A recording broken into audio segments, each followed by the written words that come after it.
এই যে এত সুন্দর করে প্যালেস রচনা করেছে, এই ঘরে কি থাকা যাবে না? বলছে না, এ গৃহ তুমি যে রচনা করেছ, এ গৃহ বাঁচার জন্য কেউ গৃহ রচনা করে না। এই জন্য এই গৃহ প্রবেশ অনুষ্ঠান করে, কিন্তু গৃহ প্রস্থানের অনুষ্ঠান কেউ করতে জানে না। সেই গৃহের থেকে প্রস্থান কিভাবে করতে হবে সেইটা জানবার সন্দেশ প্রদান করেছেন আমাদের প্রেমাবতারী প্রেমের ঠাকুর শ্রী চৈতন্য মহাপ্রভু। সেই সন্দেশটা কি? ফিরে চলো মন আপন ঘরে। নিজের ঘরে ফিরে চলো। এটা তোমার ঘর নয়, এটা ভাড়া বাড়ি। কখন ওয়ার্নিং আসবে আমার বাড়ি ভ্যাকেট করে দাও, আমি আর ভাড়াটে রাখবো না, তখন কারো বাধা শুনবে না। সকলের বাধা ছিন্ন করে কাল তাকে আকর্ষণ করে কালের কবলে কবলীকৃত করবে।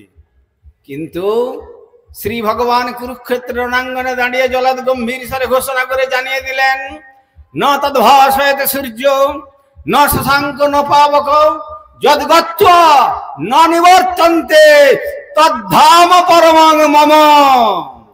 যেখানে গেলে পর আর পুনরায় মাতৃকুক্ষিতে ওই মল মূত্রের ভান্ডার, কৃমিকীটের ভান্ডার, নারীর বন্ধন, এত কষ্ট স্বীকার করে গর্ভবাসং মহা দুঃখম, এই দুঃখের সমুদ্রের মধ্যে আর আমাকে আসতে হবে না। সেটা হলো ভগবত ধাম। সেই ভগবত ধামই হলো আমাদের প্রকৃত গৃহ। সেই গৃহে যদি আমরা ফিরে যেতে পারি, তাহলেই আর আমাদের জন্ম মরণ চক্র জীবনের মতো চির নিষ্কৃতি পেয়ে যাবে। আর জন্মান্তরের মধ্যে প্রবেশ করতে হবে না। সেই জন্মান্তরের অন্তিম লগ্নে যাওয়ার জন্য একটাই মন্ত্র, একং শাস্ত্র দেবকী পুত্র এবং একং দেবকী পুত্র এবং এক মন্ত্রস্তস্য নামানি জানি কর্মাপেক্ষং তস্য দেবস্য সেবা। একটাই মন্ত্র জীবনের সাধনা হোক, সেটা হলো কৃষ্ণ মন্ত্র। একটাই সাধনা হোক জীবনের যে অন্তিম যে অমৃতের সন্ধান লাভ করবার জন্য, তমসমা জ্যোতির্গময় মৃত্যুর্মা অমৃতাঙ্গময়।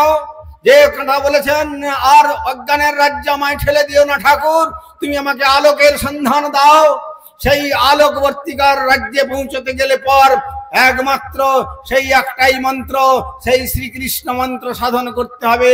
সেই শ্রীকৃষ্ণই হচ্ছেন নিত্য, আর তারা আমরা তার নিত্য দাস।